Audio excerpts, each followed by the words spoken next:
हम अकेले चना भाड़ नहीं फोड़ सकता है, सबको आगे आना पड़ेगा इस देश को बदलने के।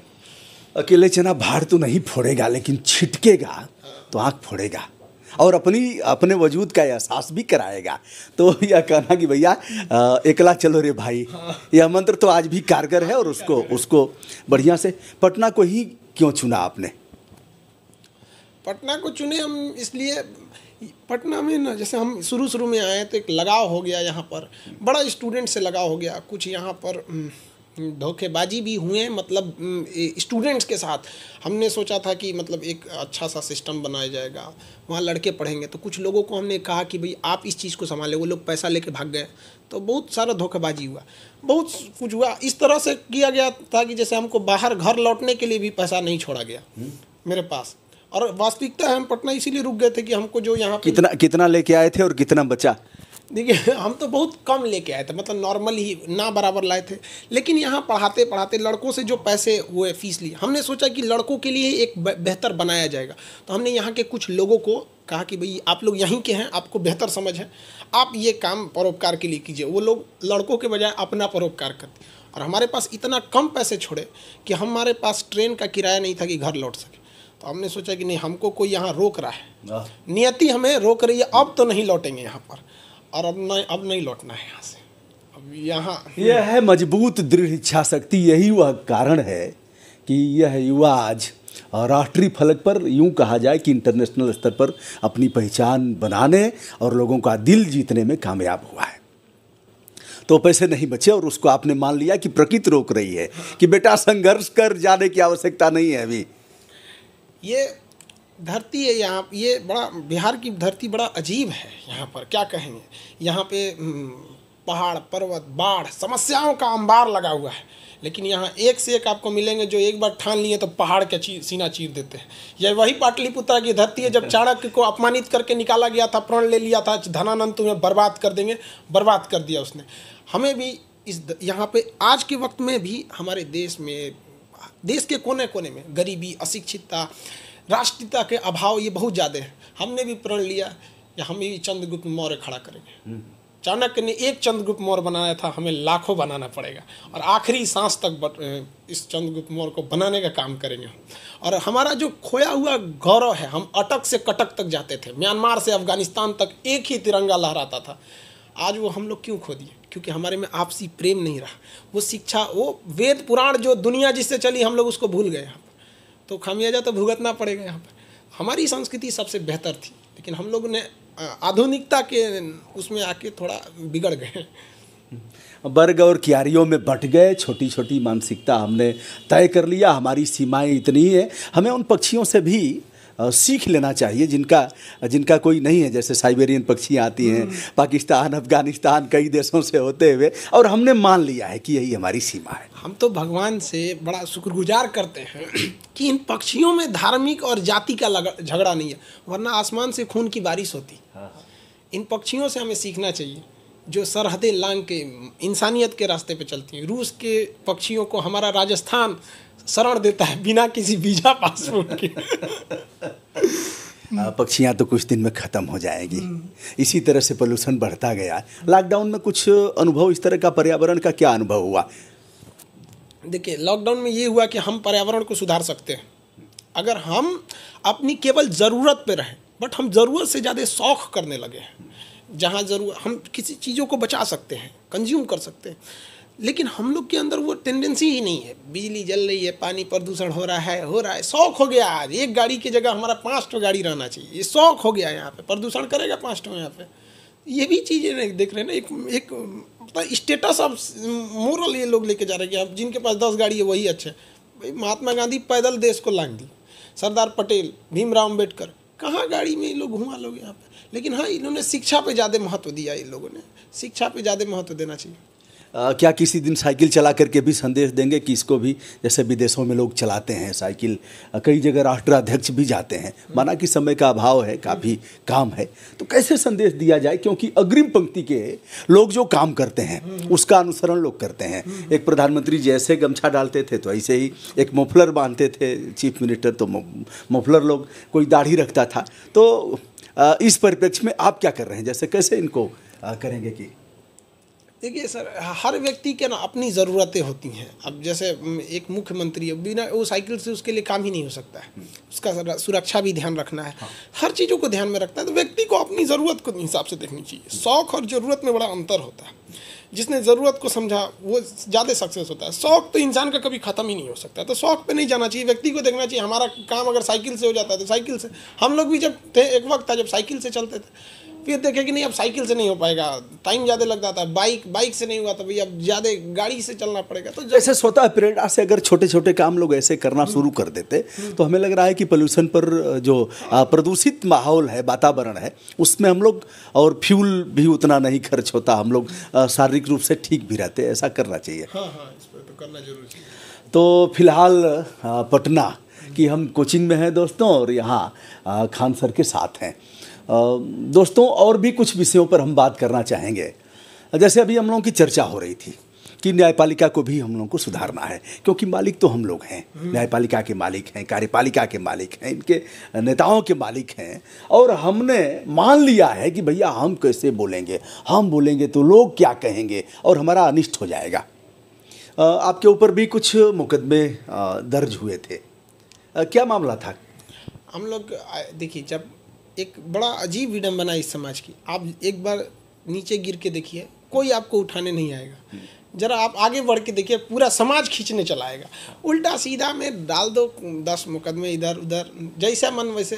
लेकिन शुरुआत में बहुत लोग खींचेंगे, कदम सबके खींचते हैं लोग। हमें लगा कि नहीं, ये भी समाज की एक ये भी एक सीढ़ी का एक हिस्सा ही है, तो उसी को देख के आदमी रह गया धीरे धीरे। लेकिन सच ही रहता है, झूठ को कभी नहीं। अब गरीब आदमी को तो अधिवक्ता नहीं मिलेगा, बिना बहस नहीं कर पाएगा, फिर वह जेल जाएगा। अभी एक केस 20 साल जेल में, और फिर बाहर आने के बाद।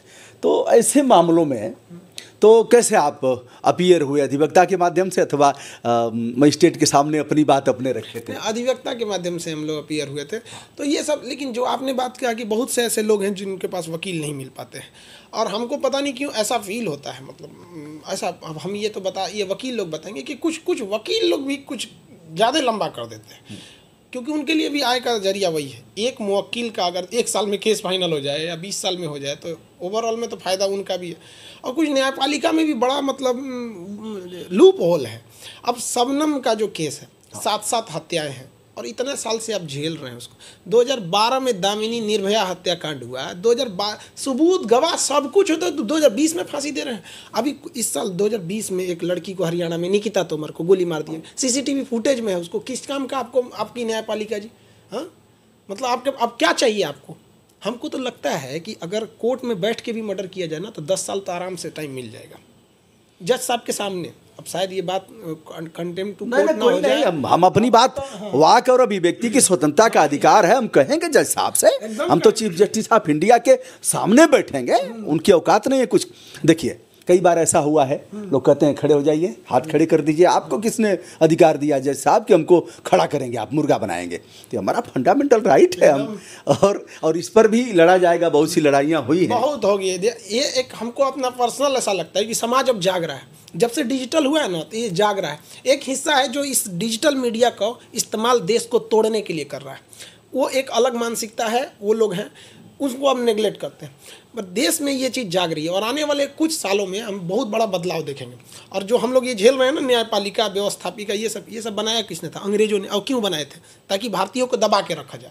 इसमें एक बहुत बड़ा चेंजिंग की बहुत ज़रूरत है, खास करके न्यायपालिका में। कहा जाता है ना कि देर से मिला न्याय ना अन्याय के बराबर हो जाता है। 20 साल बाद किसी को न्याय मिल रहा है, क्या मतलब बनता है इसका?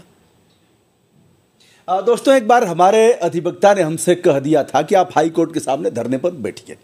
मामला था अमिताभ बच्चन वाला, और हमारा फैसला उच्च न्यायालय लखनऊ में लगभग 2 सप्ताह तक सुरक्षित रखा गया था। तो हमने उनसे कहा कि सर पिटवाएंगे क्या हमको? तो उन्होंने कहा कौन मारेगा और हम किस लिए हैं? हमने कहा अरे सर, कभी हाई कोर्ट के सामने कोई धरना पर बैठा है और यह अवमानना की बात होगी। उन्होंने कहा था CB पांडे, उन्होंने कहा कि देर से मिला हुआ न्याय न मिलने के समान है, और आप कह रहे हो कि हमारा फैसला जल्दी करिए। ये आपका मौलिक अधिकार है कि हमारा फैसला जल्दी करिए। साहब कितना दिन लटकाएंगे? हम यह नहीं कह रहे हैं कि हमारे पक्ष में करिए। तो ऐसे मामलों पर भी ललकारने की ज़रूरत है। एक और चीज़ समस्या देखिए, टाइम लाइन का भारत में कोई मायने नहीं रखता है। आप कोई परियोजना देखिएगा ना, शायद ही होगी कि भाई 2024 में पूरा होना था 30 में होगा। हर चीज़ में न्यायपालिका से लेके ये तो एक टाइम लाइन की वैल्यू रखनी चाहिए। यहाँ पे इंडिया में आप देखिए ना, टाइम लाइन की खराबी कहाँ से शुरू होती है? घर से शुरू हो जाती है। शादी में जाना है 10 बजे, पहुँचेंगे 11 बजे, वो वहीं से आदत लग गया यहाँ पे। तो इंडिया में एक बहुत बड़ी खराबी है, टाइमिंग की बहुत बड़े वैल्यू नहीं है यहाँ पर, और ये ज़्यादा हो जाता है न्यायपालिका। लेकिन वहाँ तो ज़रूरी जाना चाहिए, क्योंकि किसके जीवन का सवाल होता है। इस समय कितने बच्चे हैं जुड़े हुए जो शिक्षा प्राप्त कर रहे हैं? बहुत बहुत मतलब एप्लीकेशन, खान सर ऑफिशियल जो एप्लीकेशन है उस पर 13-14 लाख लड़के उस पर हैं। यहाँ जो क्लास में बैठ के पढ़ते हैं बहुत ये भी हैं। मतलब अब स्टूडेंट बहुत अब इतने हैं कि सर हमें एडमिशन क्लोज करना पड़ता है, आप संभाल नहीं पाते। वास्तविकता यही है। लड़के अब कहते हैं कि सर आप बदल गए हो। हम लड़कों से कहते हैं भाई हम नहीं बदले। हर व्यक्ति की एक क्षमता होती है। 13-14 लाख लड़कों को अकेले कोई कितना झेलेगा? बहुत क्या इसका कुछ और विस्तार करना चाहेंगे अन्य प्रदेशों में, बिहार के अलावा, जैसे उत्तर प्रदेश है, अन्य जगहों पर? नहीं, विस्तार तो है, ऑलरेडी है, ऑल ओवर इंडिया है। ऑनलाइन एप्लीकेशन के थ्रू ऑनलाइन लड़के पढ़ते हैं, विस्तार है। लेकिन वही हो गया ना कि एक व्यक्ति के ऊपर 13-14 लाख लड़के का जब बोझ आ जाता है ना, तो कभी कभी अजीब होने लगता है। और एक वो भी चीज़ है कि जब मतलब बहुत ज़्यादा अगर हो जाते हैं स्टूडेंट, एक बड़ा जिम्मेदारी का फील होने लगता है, बहुत ज़्यादा जिम्मेदारी लगने लगती है। लगता है कि नहीं, अपनी बात को भी इंसान 2 बार सोच के बोलता है। गुस्सा आता है तो क्या करते हैं? जैसे कभी स्वाभाविक प्रक्रिया है, गुस्सा आएगा, क्या करते हैं? जैसे अब ऑनलाइन क्लास में गुस्सा आया, 2 दिन छुट्टी दे देंगे। ऑफलाइन में आया तो पुलिस वाला डंडा रखे हैं, ये भी करते हैं। हाँ एकदम। बच्चों के मौलिक अधिकार का हनन नहीं होगा? देखिए, कभी कभी कुछ मौलिक कुम्हार जो होता है ना, वो मिट्टी के अगर अधिकार को देखेगा तो उसको सांचा नहीं दे पाएगा। अगर पत्थर छीनी वाला देखेगा कि हम पत्थर को मारेंगे, इसका अधिकार, इसको कष्ट हो रहा है, तो मूर्त नहीं दे पाएगा। तो कभी कभी मजबूरी में पीटना पड़ जाता है, और ज़रूरी भी है। क्या वह प्यार की भाषा जब नहीं समझते हैं तब ऐसा होता है? कब होता है? वो लड़कों में भी लगता है, लड़के भी समझते हैं कि सर हमारे लिए पीट रहे हैं, जो भी कर रहे हैं। मैंने एक बार डंडा पकड़ लिया था मास्टर साहब का। कभी ऐसे बच्चे अगर उदंड मिल जाएंगे तो? नहीं, ऐसा हमारे यहाँ नहीं होते हैं सब। यहाँ पे लड़के भी समझते हैं। देखिए सर, एक और चीज़ है, अगर शिक्षक, हम बता रहे हैं, लड़का कितना भी बिगड़ा हुआ रहे, कितना, एक विधायक जी का लड़का है हमारे यहाँ, मतलब अब विधायक जी का है तो उनमें अलग ही रुआब है उसको। और अभी बिहार का विधायक, पूछिए, हाँ विधायक जी, उसको हम पीट दिए। अब वो शाम को लेके आया अपने विधायक जी को। हम उसको पढ़ाएं, उनके पिताजी के सामने आए, हम समझाएं कि देखिए तो विधायक जी तो सिस्टम के साथ आए हो। हाँ, अरे मत पूछिए उनको। अब विधायक का तो अपना रुतबा है भाई, क्या पूछेगा। आए हमारे पास, हम कहें देखो भाई, तो हमको लगता है राजनीतिक हो जाएगा। बाद में उन्हें समझाएं तो विधायक जी मेरे सामने कहें कि आप इसको 2 डंडा और लगाइए। तो गार्जियन भी देखते हैं, अगर शिक्षक रियल में अपनी कर्तव्य को निभा रहा है तो स्टूडेंट भी समझता है। लेकिन आप बताइए, टीचर सरकारी स्कूल में, सरकारी स्कूल को किसने डुबाया? टीचर्स ने। आज एक प्राइवेट कोचिंग, हम लोग जैसे शिक्षक के पास अगर 12-12 लाख लड़के पढ़ने आ रहे हैं, मतलब क्या है? सरकारी स्कूल, वहाँ पे धोखा दिया गया है। वहाँ से अगर वहाँ जिम्मेदारी निभाई गई रहती तो हमारे पास कोई क्यों आता? नहीं आता ना। तो ये गड़बड़ है। अगर आप कर्तव्य निभाएंगे ना, आप लड़का को पीटिए, जो भी समझता है हमारे लिए कर रहे हैं, बशर्ते प्यार। हाँ, उसमें भी, उस पिटाई में भी प्यार होना चाहिए। दोनों होता है भाई, पढ़ाई, हंसी मजाक, पिटाई, सब चीज़ यहाँ ऑल इन वन।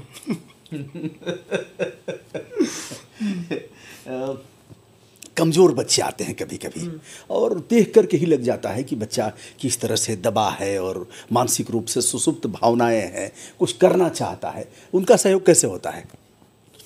देखिए, जो हमारा जब पढ़ाने, हम जब स्टेज पे जाते हैं पढ़ाने, तो हमारे दिमाग में एक ही चीज़ रहती है कि कमज़ोर से कम, मतलब हम ये सोच के जाते हैं कि कमज़ोर बच्चों को नहीं पढ़ाना है। हम ये सोच के जब मार्कर पकड़ते हैं पढ़ाने के लिए, तो ये सोचते हैं कि अगर हमारे क्लास में एक लाश भी बैठी है ना, लाश, तो उसकी भी इच्छा भगवान से हो कि हमको 1 सेकंड के लिए बोलने का मौका दे दीजिए, कि हम बोल दें कि हम समझ गए।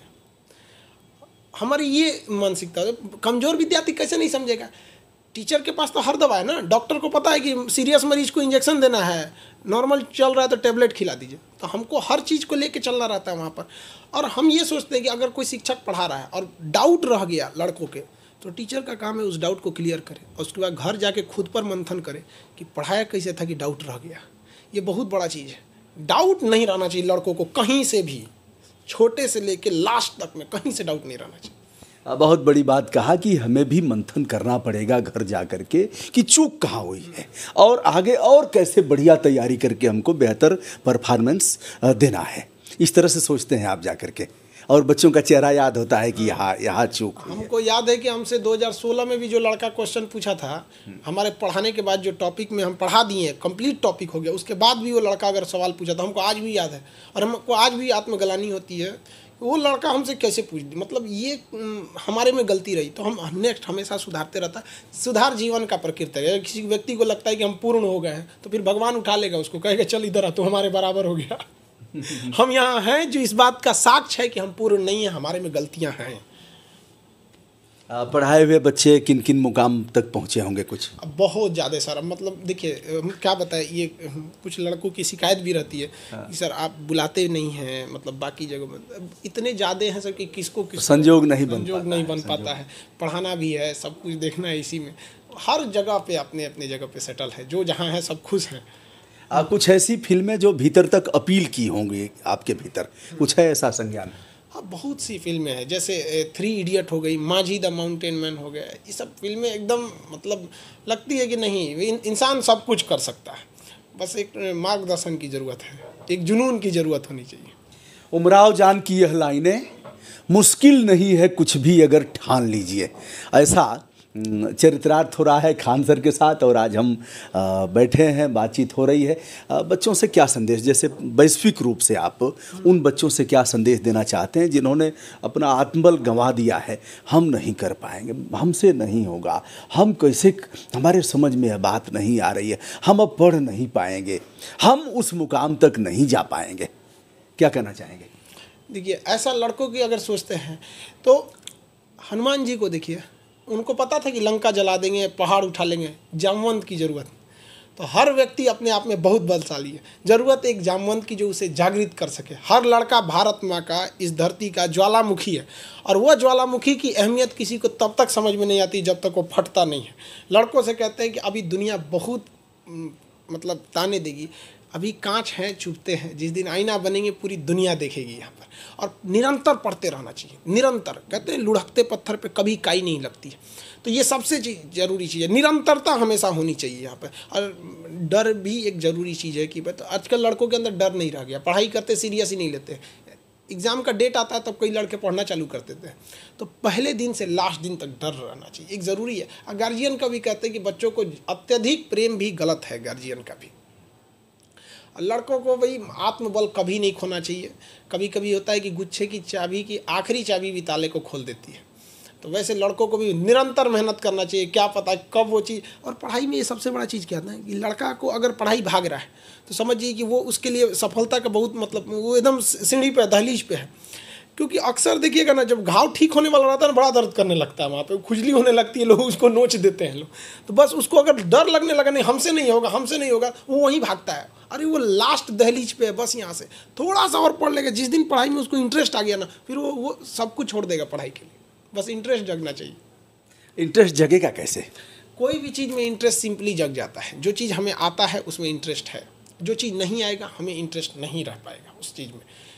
जो चीज़, जैसे कोई महिला अगर खाना अच्छा बना लेती तो उसको खूब इंटरेस्ट आएगा। उसको कह दीजिएगा कि मैच देखो, तो मैच महिला को उसको पता ही नहीं लॉन्ग ऑन क्या होता है, मिड ऑफ क्या, कीपर क्या चीज़ है, बैटिंग बॉल ओवर क्या चीज़, पता ही नहीं है, इसलिए उसे इंटरेस्ट नहीं है। लेकिन पुरुष को पता है क्या चीज़ है, सड़क पे लाइन लगा देता है। तो जो चीज़ हमें पता है, अब हमारे भी कुछ 1-2 कज़न हैं जिनको क्रिकेट बहुत अच्छा लगता है, लड़कों की तरह उनको भी नशा है। तो बस पता है हमको ये चीज़ आती है, वो आएगा उसको। और लड़का इसी से भागता है, कहता ना हमारा इंटरेस्ट नहीं है, झूठ बोलता है वो, उसको वो चीज़ समझ में नहीं आ रही है। जिस दिन उसको समझ में आ जाएगा ना, वो इंटरेस्ट लेगा, अभिरुचि जग जाएगा, अपने से जग जाएगा वो चीज़ में, जिज्ञासा आएगी उसमें। और वो उसी टीचर से भागता है ना जिसमें वो कमज़ोर है।